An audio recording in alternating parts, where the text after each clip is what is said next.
Hello दोस्तों, home science classes में आपका स्वागत है। आज हमारा क्लास खाद्य परीक्षण एवं संग्रह है।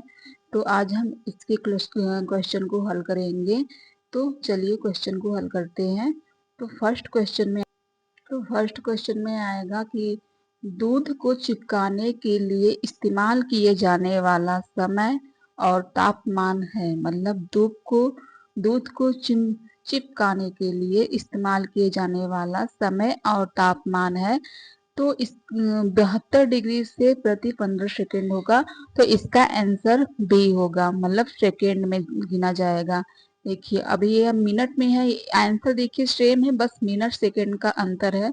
तो इसका आंसर बी होगा, 72 डिग्री से 15 सेकेंड तक रहेगा। नेक्स्ट क्वेश्चन को देखते हैं, इसके बारे में जान लेते हैं पहले। दूध को चिपकाने मतलब पाश्चुरीकरण के लिए इस्तेमाल किया जाने वाला समय और तापमान 72 डिग्री सेंटीग्रेड प्रति 15 सेकेंड। इस विधि में दूध को लगभग 15 सेकेंड तक 72 डिग्री सेंटीग्रेड ताप पर गर्म किया जाता है और फिर तुरंत ही इसे ठंडा कर लिया जाता है। आजकल इस विधि का सर्वाधिक उपयोग होता है। यह विधि अधिक दूध का पाश्चुरीकरण करने के लिए उपयोगी होता है। मतलब यह विधि दूध को पाश्चुरी करने के लिए अत्यधिक उपयोगी होता है। नेक्स्ट क्वेश्चन है, पाश्चुरीकरण किसके संरक्षण की विधि है। मतलब पाश्चुरीकरण किसकी संरक्षण की विधि है। तो इसमें बता दिया है कि दूध के लिए सर्वोत्तम विधि है। तो इसका आंसर बी होगा, दूध के लिए सर्वोत्तम विधि है। दूध या अन्य द्रव पदार्थ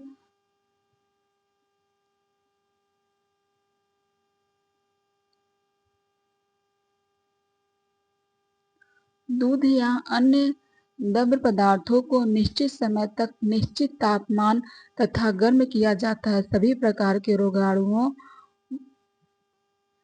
पैथोजेंस नष्ट हो जाते हैं। उसमें उपस्थित इसी को पाश्चुराइजेशन कहते हैं। लुई पाश्चर ने 1822 से 1895 में यही सर्वप्रथम पाश्चुरीकरण के पक्ष को रखा। यह अपने काल में एक उत्कृष्ट वैज्ञानिक तथा रासायनिक शास्त्री थे। लुई पाश्चर को आधुनिक जीवाणु मतलब बैक्टीरियोलॉजी का संस्थापक कहा जाता है। किसको? लुई पाश्चर को आधुनिक जीवाणु मतलब बैक्टीरियोलॉजी का संस्थापक कहा जाता है। पाश्चुरीकरण निम्नलिखित विधियां हैं, मतलब पाश्चुरीकरण की निम्नलिखित विधियां। तो इसमें बताया गया है पाश्चुरीकरण की कौन सी विधि में आएगा। पहले तो फर्स्ट विधि में आएगा होल्डिंग या बैच विधि, जिसे कहते हैं HBS विधि। क्या कहते हैं? इसका फुल फॉर्म में यही होगा, होल्डिंग या बैच विधि से क्या कहते हैं? HBS विधि।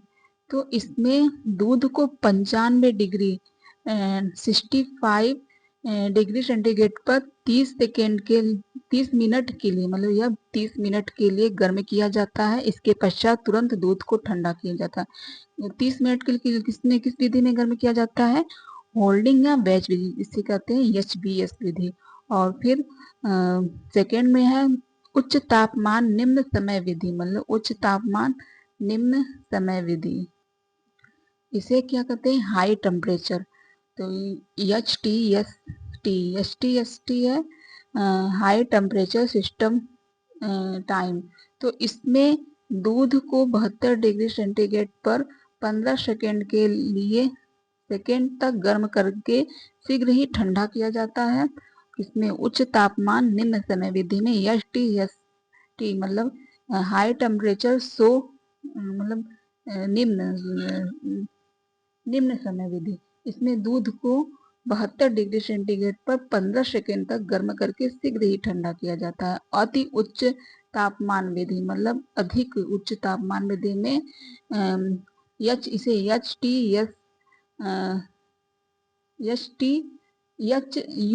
UHTS कहते हैं।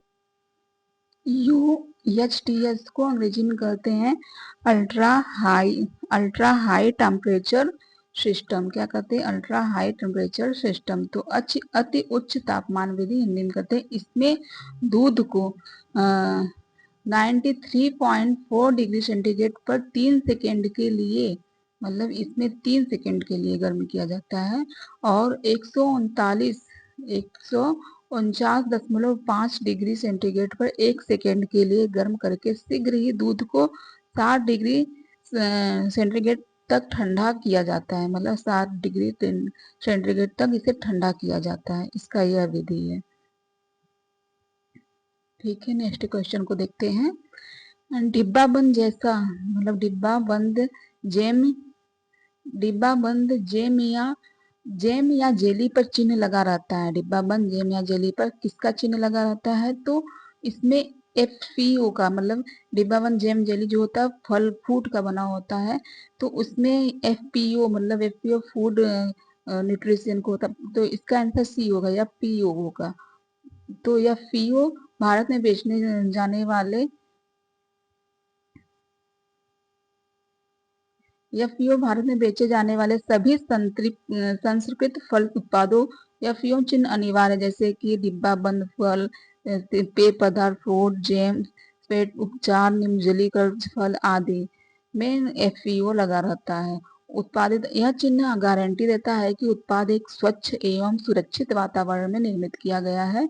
यह मानक फल उत्पाद आदेश फूड प्रोडक्ट ऑर्डर कानून द्वारा, उसका मतलब एफपीओ का फुल फॉर्म है फूड प्रोडक्ट ऑर्डर कानून द्वारा 1955 में लागू किया गया था। कब लागू किया गया था यह पीओ?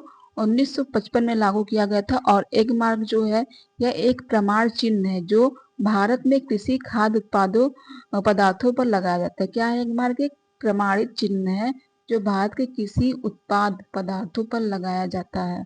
और आईएसआई यह चिन्ह जो है कि भारतीय प्रमाणीकरण चिन्ह है।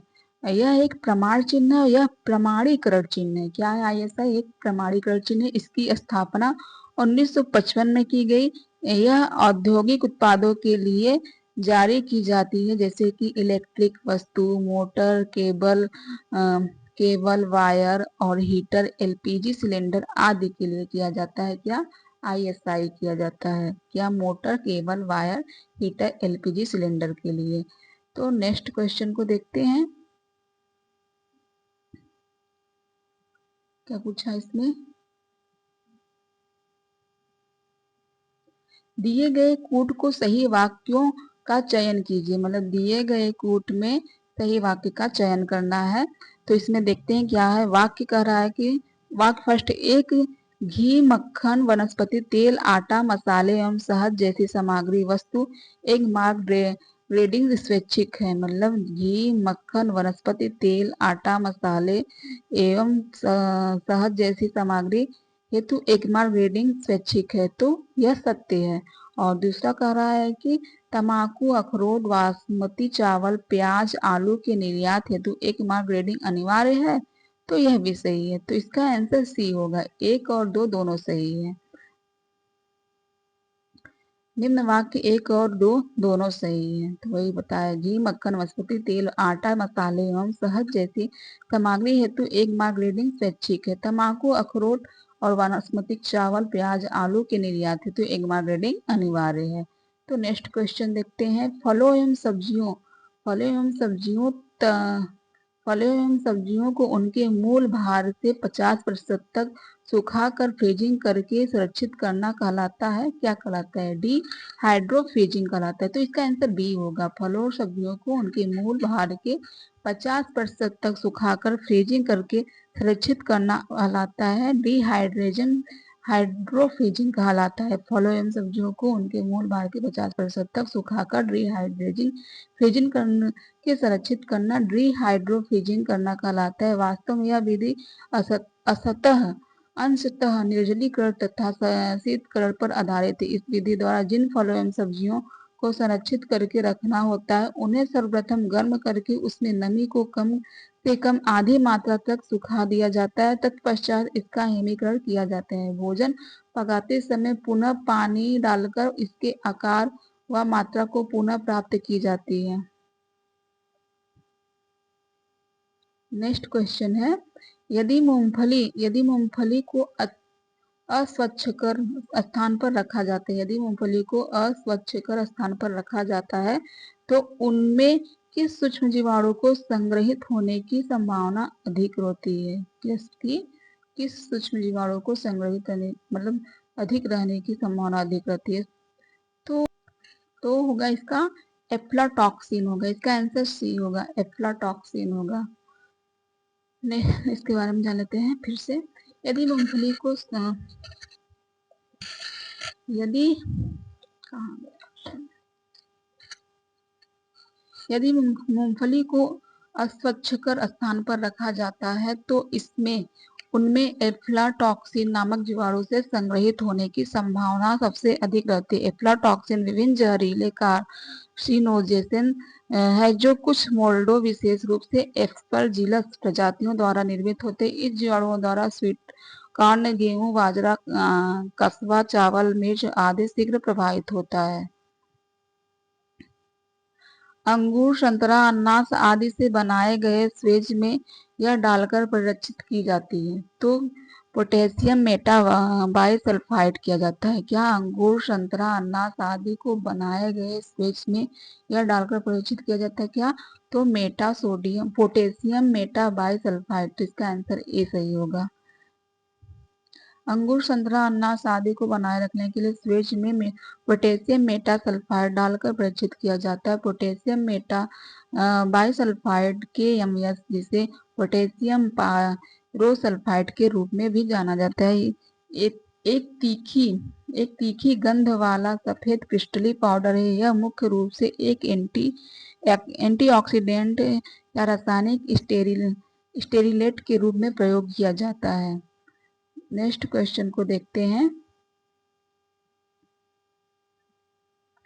डिब्बा बंद के समय मतलब डिब्बा बंद के समय सब्जियों के ब्लांच करने का उद्देश्य है। डिब्बा बंद के समय सब्जियों का ब्लांच करने का उद्देश्य इसमें से क्या है? क्या उत्पाद की नरम बनाना जिससे आसानी से भरा जा सके? तो यह सही है। एंजाइमों को विकृत करना जो रंग एवं बनावट को परिवर्तित करते हैं। तो बी भी सही है। तो इसका आंसर डी सही होगा। ए और बी दोनों सही है। इसका मुख्य वही बताया गया है। दूसरा नेक्स्ट क्वेश्चन को देखते हैं। खमीर व जीवाणुओं को समाप्त करने हेतु निम्न में से कौन सा प्रभावित होता है? तो खमीर और जीवाणुओं को तो इसका आंसर होगा खमीर व जीवाणुओं को समाप्त करने हेतु निम्न में से होगा सोडियम बेंजाइट प्रभावित करता है। तो इसका आंसर बी होगा, सोडियम बेंजाइट होगा। इसके बारे में जानते हैं। खमीर व जीवाणुओं को समाप्त करने के लिए सोडियम बेंजाइट सर्वाधिक प्रभावित माना जाता है। इसमें पाए जाने वाले तत्वों द्वारा अम्लीय खाद्य पदार्थों में सूक्ष्म जीवों को विकास को रोकने वाले जीवाणु होते हैं, जिसके कारण इसका प्रयोग फलों के रस, कार्बोनेट पेय पदार्थ आदि के परीक्षण में किया जाता है। एमपीओ किसके लिए है? मतलब एमपीओ किसके लिए? तो यह मीट प्रोडक्ट ऑर्डर के लिए है। तो इसका आंसर ए होगा, मीट प्रोडक्ट ऑर्डर के लिए है। नेक्स्ट क्वेश्चन है, एफपीओ किसके लिए है? तो एफपीओ जो है कि खाद्य पदार्थों के लिए। एफपीओ मतलब एफपीओ मानक का प्रयोग किस पर किया जाता है? तो यह खाद्य पदार्थ मतलब एफपीओ मतलब फल फ्रूट के लिए होता है। तो यह खाद्य पदार्थ ही है। तो इसका आंसर BD होगा, खाद्य पदार्थ के लिए एफपीओ का प्रयोग किया जाता है। जैसे जेम, श्वेत, अचार, निर्जलीकरण फलों के उत्पाद आदि पर यह चिन्ह लगाया जाता है। नेक्स्ट क्वेश्चन है, तो पाश्चुराइजेशन की उच्च तापमान कम समय ST विधि के लिए इस तापमान की आवश्यकता होती है। तो यह 72 डिग्री सेंटीग्रेड प्रति 15 सेकंड के लिए होता है। या फिर भी इस क्वेश्चन को रिपीट किया था, फर्स्ट क्वेश्चन यही पूछा गया था। तो ठीक है, इसको पढ़ लिए तो फिर से पढ़ लेते हैं, रिवीजन कर लेते हैं। पाश्चुराइजेशन के उच्च तापमान कम समय HIST की विधि के लिए 72 डिग्री सेंटीग्रेड 15 सेकेंड तक तापमान की आवश्यकता होती है। इस विधि में दूध को लगभग 15 सेकेंड तक 72 डिग्री तापमान तक गर्म किया जाता है और फिर तुरंत ही ठंडा कर लिया जाता है। आजकल इस विधि का सर्वाधिक उपयोग होता है। यह विधि अधिक दूध का पाश्चुराइजेशन करने के लिए उपयोगी होते हैं। पाश्चुरीकरण की 3 विधियां हैं। होल्डर विधि, HTS विधि, HTST होगा, UST विधि होगा। यह पाश्चुरीकरण की 3 विधि है। नेक्स्ट क्वेश्चन है, भोज्य पदार्थों में परीक्षण प्रयुक्त होने वाले मुख्य रासायनिक पदार्थ है। भोज्य पदार्थों में परीक्षण में प्रयुक्त होने वाले मुख्य रासायनिक पदार्थ सोडियम बेंजोएट है, तो इसका आंसर बी होगा। नेक्स्ट क्वेश्चन है, कोल्ड स्टोरेज तापमान होता है, मतलब कोल्ड स्टोरेज तापमान क्या होता है, 0 से लेकर 32 फ़ारेनहाइट, तो इसका आंसर ए होगा, 0 से लेकर 32 फ़ारेनहाइट होगा। जिसमें क्या रखा जाता है, फल, सब्जी, मसाले, मीट, डेयरी प्रोडक्ट आदि को सुरक्षित रखने के लिए कोल्ड स्टोरेज का प्रयोग किया जाता है। सिरके में पाया जाता है क्या, सिरके में ज़्यादातर एसिटिक नहीं, सिरके में ज़्यादातर हाँ एसिटिक एसिड पाया जाता है, तो इसका ए होगा। और साइट्रिक एसिड जो है कि नींबू में पाया जाता है और विट्रिक एसिड जो है कि मक्खन में पाया जाता है, तो इसका आंसर ए होगा, सिरके में एसिटिक एसिड पाया जाता है। सिरके में एसिटिक एसिड पाया जाता है। एसिटिक अम्ल एक कार्बोजेलिक अम्ल एसिड, क्योंकि इसमें केवल एक सी डबल ओ एच समूह होता है और इसका स्वाद खट्टा और गंध तीखी होती है। यह सिरके का मुख्य घटक होता है। नेक्स्ट क्वेश्चन है, निम्न में से किस कीटनाशक औषधि है, निम्न में से कौन सी कीटनाशक औषधि है, तो मेलिथियोन जो है, पायरेथ्रम है और बेजिन हेक्साक्लोराइड ये भी है, तो इसका आंसर संपूर्ण होगा, तो इसका आंसर उपयोग में से सभी होगा। दिए गए विकल्पों में सभी कीटनाशक औषधि हैं। मेलिथियोन और मेथियोन एक आर्गनोफ्लास्फेट कीटनाशक है जो फल, सब्जियों एवं कुछ छोटे पौधे को हानि पहुंचाने वाला कीटों को नष्ट करने के लिए उपयोग किया जाता है। पायरेथ्रम को प्राकृतिक वनस्पति कीटनाशक माना जाता है और बेंजीन हेक्साक्लोराइड 3 जो है यह भी एक कीटनाशक है। इसमें लिंडेन भी कहते हैं, इसे लिंडेन भी कहते हैं। नेक्स्ट क्वेश्चन है, जेम और जेली परीक्षण के लिए चीनी का कितना सांद्रण रख सकते हैं, मतलब जेम जेली परीक्षण के लिए चीनी का कितना सांद्रण रख सकते हैं, तो 95% रखते हैं, 65% रखते हैं, 65% रख सकते हैं, तो इसका आंसर ए सही होगा। नेक्स्ट क्वेश्चन है, फलों एवं सब्जियों को काटने में एंजाइम भूरापन मतलब ब्राउनिंग को निम्न के द्वारा रोका जाता है, मतलब जब फलों सब्जियों काटते हैं तो किस काटने में एंजाइम भूरापन निम्न क्या के द्वारा रोका जा सकता है, किसके द्वारा रोका जा सकता है, तो पहले तो संतुलन के द्वारा रोका जा सकता है और फिर एंटीऑक्सीडेंट का प्रयोग किया जाता है और लास्ट में हवा में खुला नहीं पानी में डुबोना पड़ता है। मतलब फलों एवं सब्जियों को काटने में एंजाइम भूरापन को निम्न द्वारा रोका जा सकता है, मतलब काट दे तो उसको किसके द्वारा रोका जा सकता है, संतुलन के द्वारा रोका जाएगा और एंटीऑक्सीडेंट के द्वारा, और हवा में खुला नहीं बिल्कुल नहीं रखा जाता, उससे और बुरा हो जाएगा। तो पानी में डुबो कर रखने से वह बुरा नहीं होगा, तो इसका बी डी सही होगा, तो इसका आंसर सी सही होगा, ए सी डी होगा। नेक्स्ट क्वेश्चन है,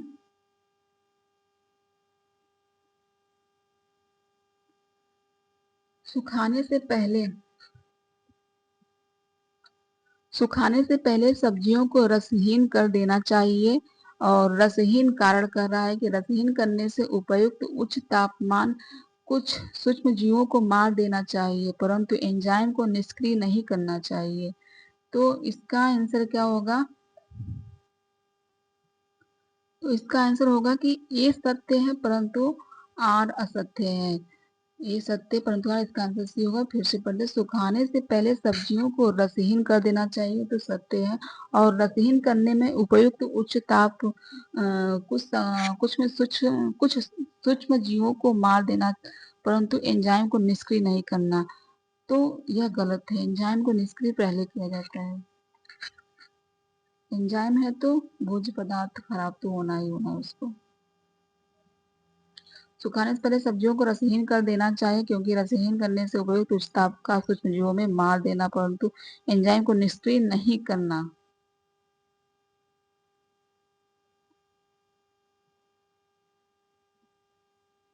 नेक्स्ट क्वेश्चन है, खाद्य पदार्थों को सुरक्षित रखने के लिए कितनी मात्रा में चीनी होनी चाहिए? मतलब खाद्य पदार्थों को सुरक्षित रखने के लिए इसमें से कितनी मात्रा चीनी होनी चाहिए ताकि अन्य किसी परीक्षण को आवश्यकता ना पड़े? तो इसका आंसर डी होगा, 60 से 70%। 60 से 70% होगा। किस किस कार्यप्रणाली के द्वारा नमक को उच्च सांद्रता परीक्षण की तरह कार्य करती है? मतलब किस कार्यप्रणाली के द्वारा नमक की उच्च सांद्रता परीक्षण की तरह कार्य करती है? तो नमी के घटाकर एंजाइम की संक्रियता को घटाती है, माइक्रोब्स के लिए आवश्यक ऑक्सीजन को नमक की सांद्रता घटाती है। तो इसका आंसर डी होगा, तभी होगा इसका आंसर।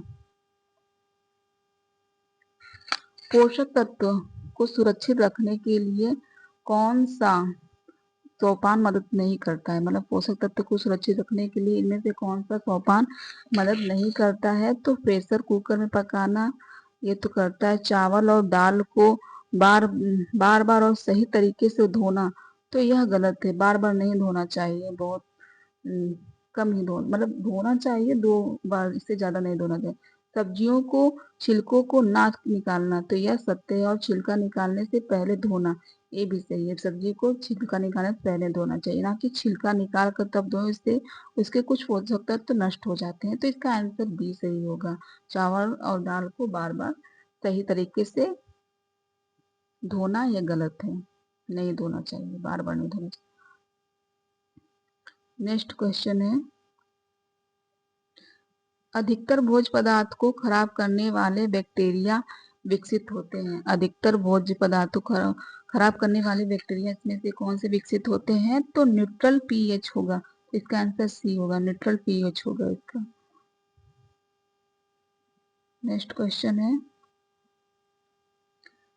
टमाटर की सॉस में प्रयुक्त किए जाने वाले परिरक्षित पदार्थ हैं। तो सोडियम बेंजाइट है, तो इसका आंसर बी सही होगा। नेक्स्ट क्वेश्चन है, हीटिंग तकनीकी के माध्यम से भोजन को संरक्षित करने वाली विधि का नाम बताइए। हीटिंग तकनीकी के माध्यम से भोजन को संरक्षित करने वाली विधि में ब्राइनिंग होगा। कौन सा होगा? तो ब्राइनिंग नहीं, केनिंग होगा। तो इसका आंसर बी होगा, केनिंग होगा। हीटिंग को तकनीक के माध्यम से भोजन को संरक्षित करने वाली विधि का नाम कैनिंग है। नेक्स्ट क्वेश्चन है, जेम बनाने में निम्नलिखित का अनुपात महत्वपूर्ण है। मतलब जेम बनाने में किसका अनुपात निम्नलिखित है? तो चीनी और पेक्टिन का अनुपात महत्वपूर्ण है, तो इसका आंसर ए सही होगा। चीनी और पेक्टिन का अनुपात सही है। जेम बनाने में चीनी और पेक्टिन का अनुपात महत्वपूर्ण है। फल के रस में पेक्टिन कम होने पर प्रति 1 केजी चीनी में 10 ग्राम पेक्टिन बाहर से मिलाया जाता है। नेक्स्ट क्वेश्चन है, डिब्बाबंदी से संबंधित कानून लागू हुआ था? तो यह 1970 में लागू हुआ, तो इसका आंसर डी सही होगा। खाद्य पदार्थ का संरक्षण की अवधि इससे संबंधित है। खाद्य पदार्थ का संरक्षण की अवधि किससे संबंधित है? तो यह जल की मात्रा से संबंधित है। इसका आंसर ए होगा, जल की मात्रा से। खाद्य पदार्थ के संरक्षण की अवधि जल की मात्रा से संबंधित। यदि किसी खाद्य पदार्थ में जल की मात्रा अधिक होती है तो वह खाद्य पदार्थ जल्दी खराब होगा। जैसे हरी सब्जियां एवं रेशेदार फल। क्या है? जैसे हरी सब्जियां एवं रेशेदार फल होता है। और परंतु जिन खाद्य पदार्थ में जल की कम मात्रा होगी वे लंबे समय तक संरक्षित किए जा सकते हैं। उदाहरण के अनाज, दालें, आलू आदि। नेक्स्ट क्वेश्चन है, तो पूछा है कि HACCP क्या है? HACCP क्या है? तो यह एक खाद्य सुरक्षा तंत्र है। इसका आंसर ए होगा, यह एक खाद्य सुरक्षा तंत्र है। HACCP एक खाद्य सुरक्षा तंत्र है जिसको फूड सेफ्टी सिस्टम कहते हैं। इसका विस्तार रूप hazard analyse critical control point होता है। नेक्स्ट क्वेश्चन को देखते हैं। दूध को पाश्चुरीकरण किया जाता है। दूध को पाश्चुरीकरण किया जाता है सूक्ष्म जीवों को मारने तथा दूध को लंबे समय तक सुरक्षित रखने के लिए दूध को पाश्चुरीकरण किया जाता है। तो इसका आंसर ए होगा।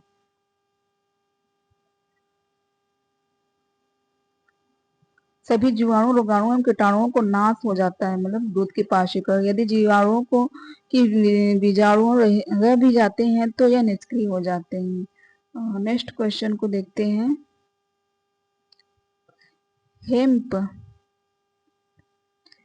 हेपस आरोग्य नियंत्रण और खाद्य सुरक्षा निवारण कार्यक्रम के चरणों को सही क्रम में लिखिए। तो इसे सही क्रम में लगाना है। तो क्या पूछा? हेपस आरोग्य नियंत्रण और खाद्य सुरक्षा निवारण कार्यक्रम को चरणों को सही क्रम में लगाना, सही चरणों में मतलब लगाना है। तो पहले तो होगा, पहले खतरों का अभिनिर्धारण और मूल्यांकन किया जाता है, तो यह पहले होगा। और फिर उसका जटिल नियंत्रण बिंदुओं का अभिनिर्धारण किया जाता है। और फिर बाद में नियंत्रण और निवारण के लिए मापदंड विकसित करना होता है। नियंत्रण निवारण के लिए मापदंड विकसित करना होता है। फिर जो है कि प्रत्येक जटिल नियंत्रण बिंदु को मॉनिटरिंग करना होता है। और लास्ट में तत्काल सुधारात्मक उपाय करना पड़ता है। तो लास्ट में तत्काल सुधारात्मक उपाय करना पड़ता है। तो पहला क्या है? चौथा होगा खतरे को अभी निर्धारण और मूल्यांकन। तो उसका चौथा होगा, चौथे में बी और डी है। और फिर होगा जटिल नियंत्रण बिंदुओं को अभिनिर्धारण। तो फर्स्ट होगा, तो इसका आंसर टीपी सही होगा। पहला, चौथा, पहला, तीसरा, दूसरा, पांचवा होगा। फिर से देखते हैं। हेम्प आरोग्य निवारण और खाद्य सुरक्षा निवारण कार्यक्रम के चरणों को सही क्रम में लगाना। खतरों का अभिनिर्धारण और मूल्यांकन, जटिल नियंत्रण और अधिनिर्धारण, नियंत्रण और निवारण के लिए मापदंड विकसित करना, प्रत्येक जटिल नियंत्रण बिंदु को मॉनिटरिंग करना, तत्काल सुरक्षात्मक उपाय करना। नेक्स्ट क्वेश्चन है, निम्न में से कौन सी पैकिंग अपूतित पैकिंग का उदाहरण? निम्न में से कौन सी पैकिंग अपूतित पैकिंग का उदाहरण है? तो टेट्रा पैक डिब्बा जो होता है और दूध में की बोतल, यह एक अपूतित पैकिंग का उदाहरण है। तो इसका ए और सी होगा। तो इसका आंसर डी सही होगा, ए और सी।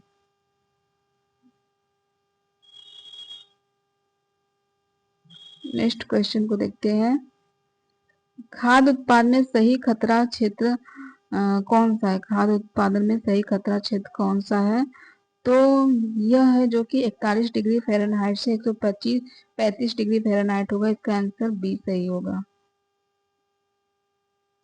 खाद्य सुरक्षा तक मानक अधिनियम कौन सा वर्ष में लागू किया गया था? खाद्य सुरक्षा मानक अधिनियम कौन से वर्ष में लागू किया गया था?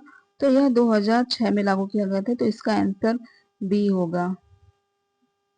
भारतीय खाद्य सुरक्षा मानक अधिनियम, food safety and standard act जो है कि FSSAI वर्ष 2006 में लागू किया गया था। खाद्य से संबंधित विधियों को समेकित करने और खाद्य पदार्थों के लिए विज्ञान आधारित मानक अधिकथित करने तथा उनके विनिर्माण, भंडारण, वितरण, विक्रय और आयतन को विनियमित करने के लिए इसकी स्थापना की गई थी। नेक्स्ट क्वेश्चन को देखते हैं। यदि विनिर्माताओं को विद्यमान उत्पादों को आकर्षण और नए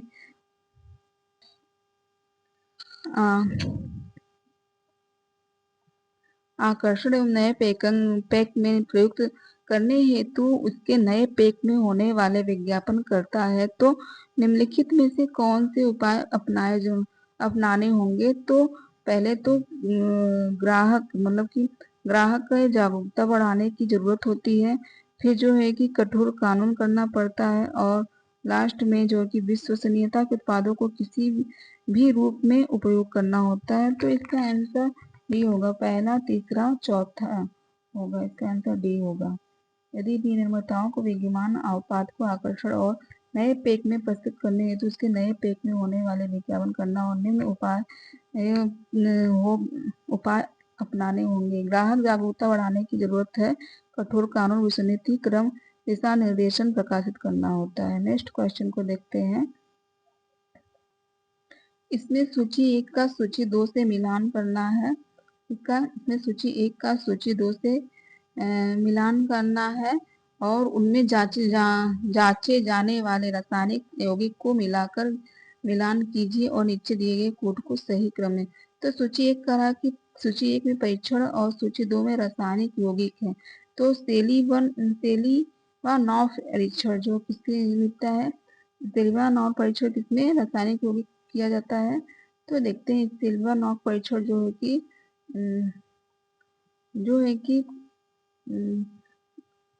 कि यह नहीं कीटोन शुगर के लिए होता है। तो इसका चौथा होगा, नहीं छठवां होगा। कीटोन शुगर के लिए होता है तो छठवां होगा।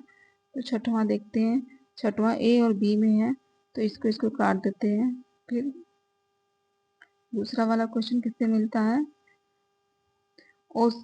ओसाजोन परीक्षण। ओसाजोन परीक्षण जो है कि रिड्यूसिंग शुगर से होता है। ओसाजोन परीक्षण रिड्यूसिंग शुगर से होता है। तो भी ए और बी दोनों में है। ये जो है कि जेंथ्रोप्रोटीन परीक्षण, जेंथ्रोप्रोटीन परीक्षण किसके परीक्षण के लिए किया जाता है। तो यह रिड्यूसिंग शुगर के लिए किया जाता है, नहीं जो कि एरोमेट्रिक एमिनो एसिड के लिए किया जाता है। तो इसका आंसर बी होगा, इसका आंसर बी सही होगा। फिर से मिलान देखते हैं। सेलीवानॉफ परीक्षण किस शुगर के लिए होता है। ओसाजोन परीक्षण डिफ्यूजिंग शुगर के लिए होता है। जेंथ्रोप्रोटीन परीक्षण एरोमेट्रिक एमिनो एसिड होता है। माइक्रोजेल डॉन विधि प्रोटीन की मात्रा होती है। एसिटिक एवेलू जो कि मुक्त वसा अम्ल होता है। जेली में से नमी को क्षति होने की प्रक्रिया को कहते हैं। जेली में नमी को क्षति होने की प्रक्रिया क्या कहते हैं, तो इसको सिनरेसिस कहते हैं। क्या कहते हैं, इसको सिनरेसिस कहते हैं। इसका आंसर तब डी सही होगा, सिनरेसिस। नेक्स्ट क्वेश्चन है, जेली में नमी की क्षति की प्रक्रिया को सिनरेसिस कहते हैं।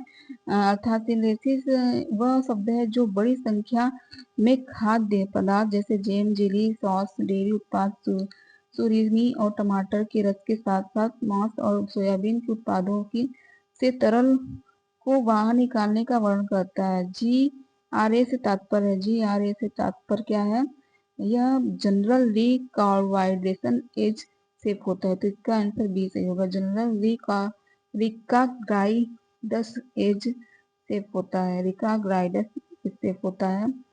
GARS का तात्पर्य जनरली रिकार्बाइड एज सेप होता है। आमतौर पर सुरक्षित GRAS के रूप में मान्यता प्राप्त एक संयुक्त राज्य खाद्य और औषधि प्रशासन पदार्थ है जो भोजन में जोड़ने वाला एक रसायन या पदार्थ विशेष और सुरक्षित माना जाता है। नेक्स्ट क्वेश्चन को देखते हैं। तो भारतवर्ष में पोषण संबंधित निगरानी के लिए आंकड़े निम्नलिखित संस्थाएं देती है। मतलब भारतवर्ष में पोषण के लिए पोषण संबंधी निगरानी के लिए निम्नलिखित संस्थाएं देती हैं। तो इसमें तो होगा पहले तो NFHS होगा, और फिर जो है कि NSSO होगा, और फिर CBHI होगा। क्या होगा? NF मतलब NFHS होगा, और NSSO होगा, CBHI होगा। तो यही होगा ACE होगा। तो इसका आंसर होगा बी सही होगा। इसका आंसर बी सही होगा। नेक्स्ट क्वेश्चन को देखते हैं।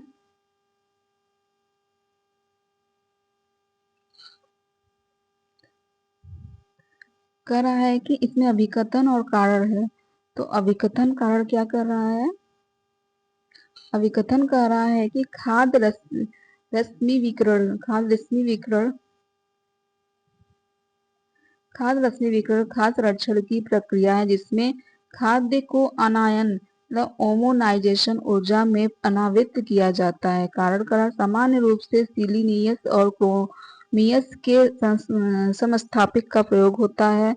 तो पहले तो खाद्य संरक्षण की प्रक्रिया जिसमें खाद्य को आयरन एमोनाइजेशन ऊर्जा नावित किया जाता है। तो ए जो है कि सत्य है, ए सत्य है, और समान रूप से सिलीनियस और क्रोमियस के स्थापित का प्रयोग किया जाता है जो कि मिथ्या है, मतलब ना ही सत्य है ना ही असत्य, तो मिथ्या में होगा।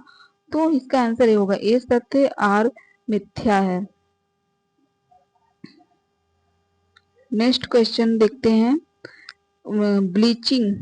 ब्लीचिंग फल संरक्षण की एक विधि है जिसमें क्या किया जाता है? खाद्य पदार्थ को सूक्ष्मजीवों के निकाला जाता है और खाद्य पदार्थ में उपस्थित सूक्ष्मजीवों को मारना होता है। खाद्य पदार्थ को क्रियाशील बनाना होता है। तो जिसमें कि होगा यह जो है कि खाद्य पदार्थ में उपस्थित सूक्ष्म जीवों को मारना है। तो इसका आंसर है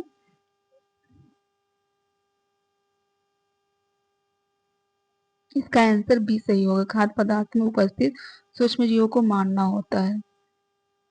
ब्लीचिंग फल संरक्षण की एक विधि है जिसमें खाद्य पदार्थों में उपस्थित सूक्ष्म जीवों को मारा जाता है। ब्लीचिंग गर्म पानी या भाप द्वारा की जाती है जिसमें खाद्य पदार्थ में उपस्थित जीवाणु नष्ट हो जाते हैं। इस विधि द्वारा खाद्य पदार्थ की उपस्थित प्राकृतमों को नष्ट करने उसे खराब होने से बचाया जा सकता है। नेक्स्ट क्वेश्चन है, अंकुरण के समय जो एंजाइम सक्रिय होता है, तो अंकुरण के समय कौन सा एंजाइम सक्रिय होता है? तो एमाइलेज होता है। तो इसका आंसर सी होगा, एमाइलेज सक्रिय होता है। एमाइलेज अंकुरण मतलब जर्मिनेशन के समय सक्रिय एंजाइम होता है। अनाज में अंकुरण से अनाजों के पौष्टिक तत्व विशेषकर विटामिन B1, B2, नियासिन तथा विटामिन सी की मात्रा में काफी वृद्धि हो जाती है तथा अंकुरण से कार्बोज की कुछ मात्रा परिवर्तित हो जाती है। नेक्स्ट क्वेश्चन देखते हैं। इसमें अभिकथन और कारण पूछा है। तो अभिकथन क्या कर रहा है? अभिकथन ये कर रहा है कि धूप में सुखाने से पहले सब्जियों को गर्म पानी में डालकर ब्लीचिंग निकाल लेना चाहिए।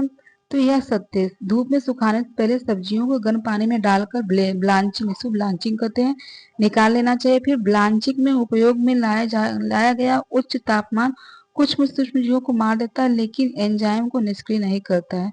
तो यह गलत है, एंजाइम को निष्क्रिय करता है। तो इसका आंसर ए सही होगा। ए सही है पर आर गलत है।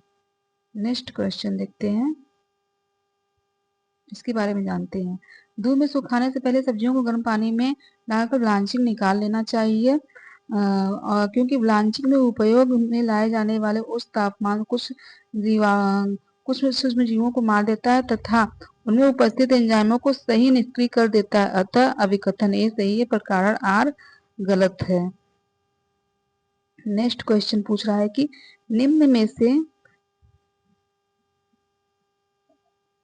निम्न में से कौन से खाद्य में इलेक्ट्रोस्टिडियम बाटुलिज्म विषाक्तता पैदा होने की संभावना हो सकती है? तो कम अम्लीय खाद्य पदार्थ में, अधिक अम्लीय डिब्बाबंद खाद्य पदार्थ में, बेकरी खाद्य पदार्थ में, सभी। तो इसका आंसर होगा कम अम्लीय खाद्य पदार्थ में यह संभावना जो है कि हो सकती है। तो इसका आंसर ए सही होगा।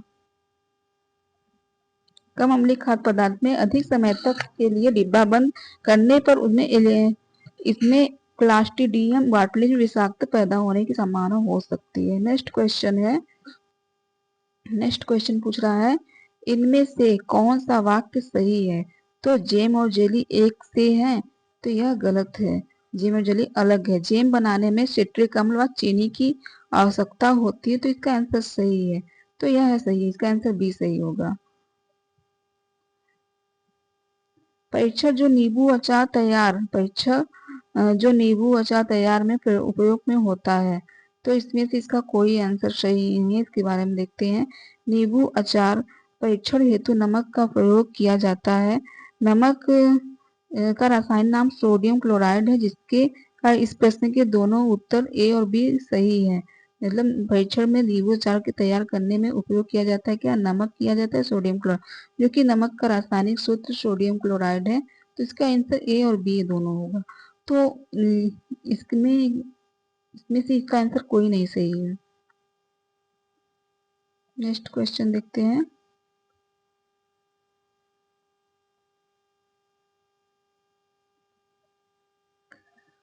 कह रहा है कि जब सब्जियों को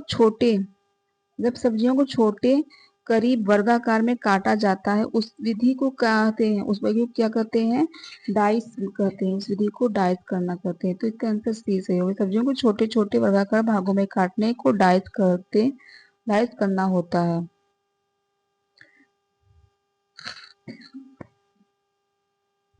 जब भोज्य पदार्थ में मसालेदार पेस्ट में कुछ घंटे में के लिए रखा जाता है ताकि सामग्री के सूचक भोज्य पदार्थ में सोखे जाए, तो इस प्रक्रिया को कहते हैं क्या? मेरिनेडस कहते हैं। इससे क्या कहते हैं? मेरे इसका आंसर ए सही होगा। मेरिनेडस कहा जाता है। खाद्य पदार्थ में पूर्व तेल मसालों को खाद्य पदार्थ के साथ मिश्रण करना, इस प्रक्रिया मेरिनेडस कहलाता है। नेक्स्ट क्वेश्चन है, मोनोसोडियम ग्लूटामेट निम्न में से किसका रासायनिक नाम है? मोनोसोडियम ग्लूटामेट जो कि आजीनोमोटो का है, तो इसका आंसर सी होगा। आजीनोमोटो का है। मोनोसोडियम ग्लूटामेट आजीनोमोटो का रासायनिक नाम है। आजीनोमोटो चीन तथा जापान के अधिकांश खाद्य पदार्थों में डाले जाने वाले एक प्रमुख खाद्य पदार्थ है। निम्न में से कौन सा खाद्य संरक्षण में उपयोग किया जाता है? तो sodium benzoate, sodium carbonate, sodium acetate, sodium chloride. तो इसका आंसर सी होगा, सोडियम क्लोराइड। इसका आंसर सी सही होगा।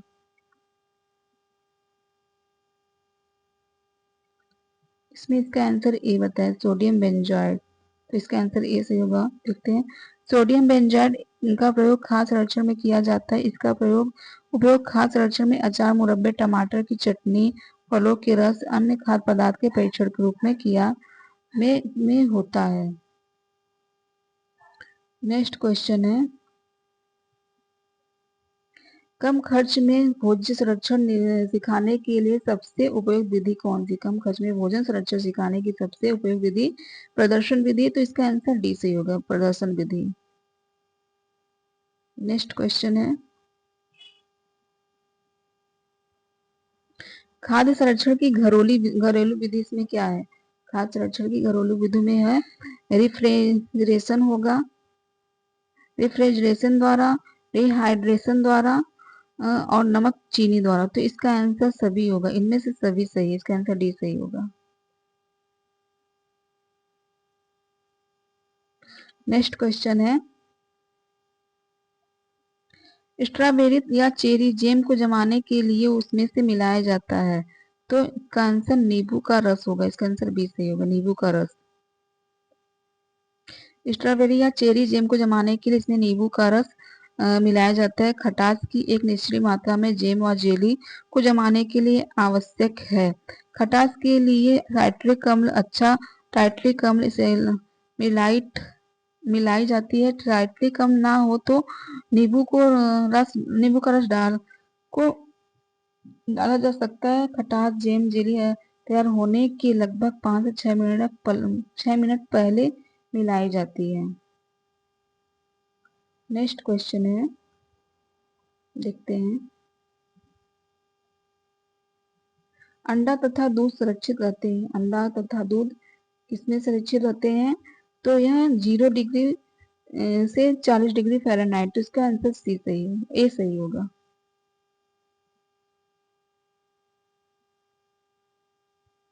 नहीं, इसका 35 डिग्री से 40 डिग्री फ़ारेनहाइट होगा। इसका आंसर सी सही होगा, सॉरी। अंडा तथा दूध 35 से 40 डिग्री फ़ारेनहाइट पर सुरक्षित रहते हैं। फल तथा अंडा, दूध, मांस, सब्जी आदि ठंडे ताप के कारण ठंडे ताप के कारण जो है कि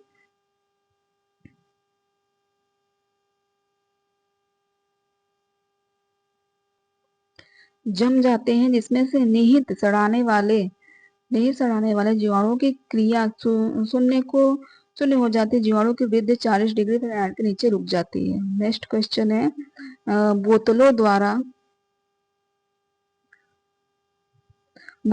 फलों को संरक्षण के लिए आवश्यक नहीं है। बोतलों द्वारा फलों के संरक्षण के क्या आवश्यक नहीं है? तो उसमें सांद्र गंध का अम्ल मिलाया जाना आवश्यक नहीं है। तो इसका आंसर डी सही होगा। पूरा देखते हैं क्या आवश्यक है।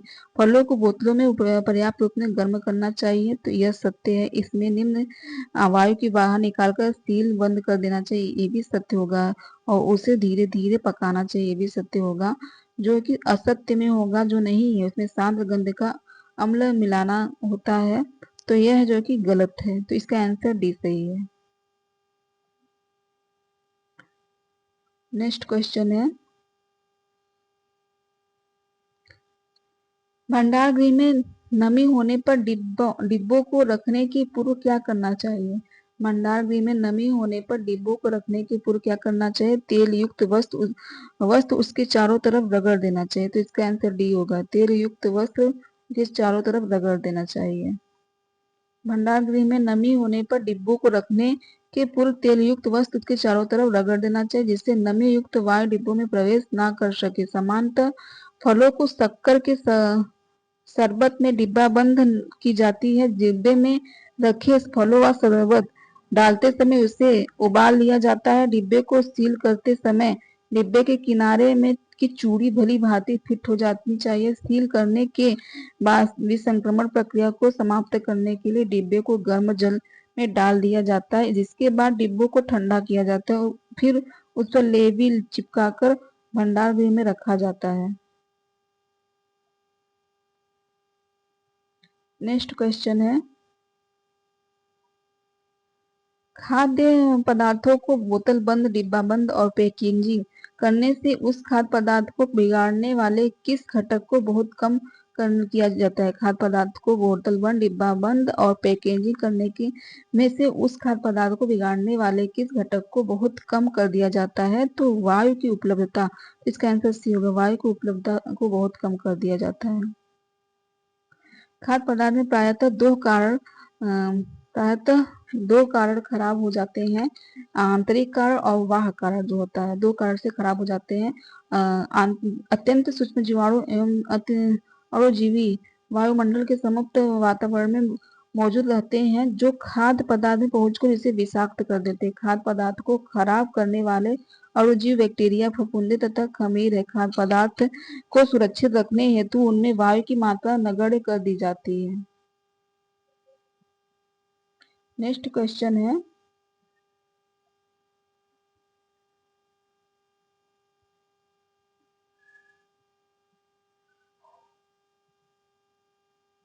खाद्य संरक्षण में निम्नलिखित में से किस विधि में एंजाइम विकृत हो जाती है? खाद्य संरक्षण में निम्नलिखित में से किस विधि में एंजाइम जो है कि विकृत हो जाती है? तो जो है कि निर्जलीकरण इसका होगा। इसका आंसर सी सही होगा, निर्जलीकरण।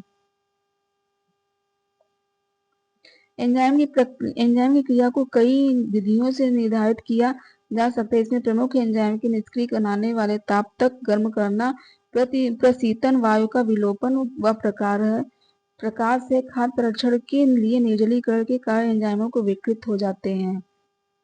खाद्य पदार्थों के संरक्षण के लिए कौन सी विधि अधिक वैज्ञानिक है? तो इसमें कौन सी विधि अधिक वैज्ञानिक? तो विकर्ण विधि। इसका आंसर सी सही होगा, विकर्ण विधि अधिक वैज्ञानिक है। खाद्य पदार्थों में परीक्षण की सर्वाधिक वैज्ञानिक विधि विकर्ण विधि है। विकर्ण विधि एक परिरक्षित ऐसी भौतिक प्रक्रिया है जो पर्यावरण की दृष्टि से पूर्णतः सुरक्षित होती है। इसमें कम ऊर्जा व्यय होती है तथा रेडियोधर्मिक जैसी भी कोई समस्या नहीं रहती है। इस विधि में खाद्यान्नों को संक्रमित करने वाले जीवाणुओं एवं कीटाणुओं का आंशिक या पूर्ण विनाश हो जाता है, क्योंकि विकर्ण प्रत्यक्ष एवं अप्रत्यक्ष रूप से इसमें डीएनए को प्रभावित करते हैं। नेक्स्ट क्वेश्चन है, हल्दी में उपस्थित फाइटोकेमिकल्स हैं। तो हल्दी में उपस्थित फाइटोकेमिकल्स जो है कि करक्यूमिन है। तो इसका आंसर डी सही होगा, करक्यूमिन होगा। सिरका किसका जली विलय है? सिरका किसका जली विलय है? तो सिरका एसिटिक अम्ल है। तो इसका आंसर सी होगा। नेक्स्ट क्वेश्चन है, सिरका एसिटिक अम्ल जली विलय है। एसिटिक अम्ल जिसे एथेनोइक अम्ल के नाम से भी जाना जाता है, एक कार्बनिक अम्ल जिसकी वजह से सिरका में खट्टा स्वाद और तीखी खुशबू आती है। FSSAI का पूरा नाम क्या है? FSSAI का पूरा नाम होगा food safety and standard authority of India. तो इसका आंसर सी होगा, food safety and standard authority of India. तो इसका आंसर सी होगा।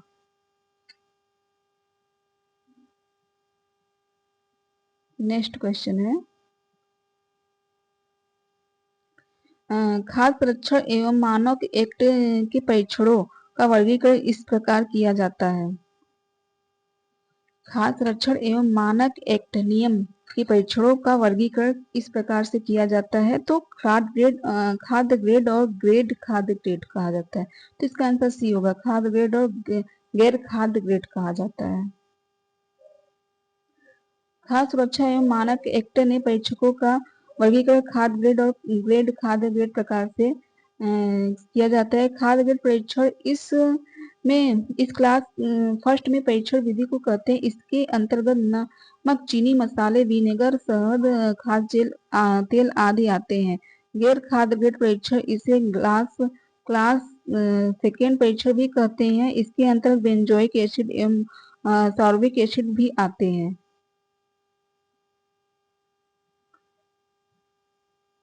नेक्स्ट क्वेश्चन है, इसमें सूची 1 का सूची 2 में मिलान करना है। तो सूची 1 का सूची 2 में मिलान करना है। तो BIS में आएगा कॉफी, चाय, शिशु आहार आएगा। तो इसका दूसरा होगा। तो इसके दूसरे में इसका आंसर बी। तो इसका आंसर बी सही होगा। और FPO में फ्रूट से संबंधित होगा। तो यह फल एवं शरबत होगा। और एक मार्ग जो है कि किसी से संबंधित होगा। तो कृषि संबंधित होगा। तो इसका आएगा तेल, घी, दालें और मसाले होंगे। और FPO में MPO में जो है कि दुग्ध उत्पाद होगा। तो इसका फर्स्ट होगा। और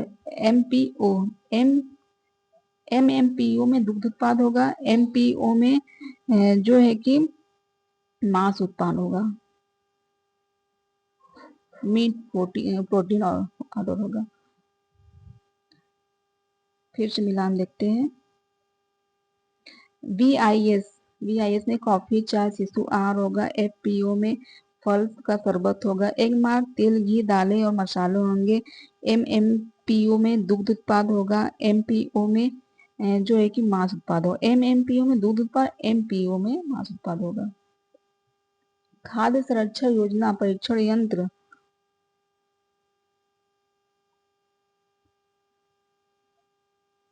खाद्य सुरक्षा योजना परिचालक यंत्र का कार्य करती है। तो कौन सा कार्य करती है? इसमें सही बताना है कौन सही है। और अभिकथन कार्य कर रहा है कि HACCP जो है कि HACCP खाद्य वितरण इकाई की एकमात्र सुरक्षा योजना है। तो ए भी सही है, आर भी सही है, तो इसका आंसर ए सही है।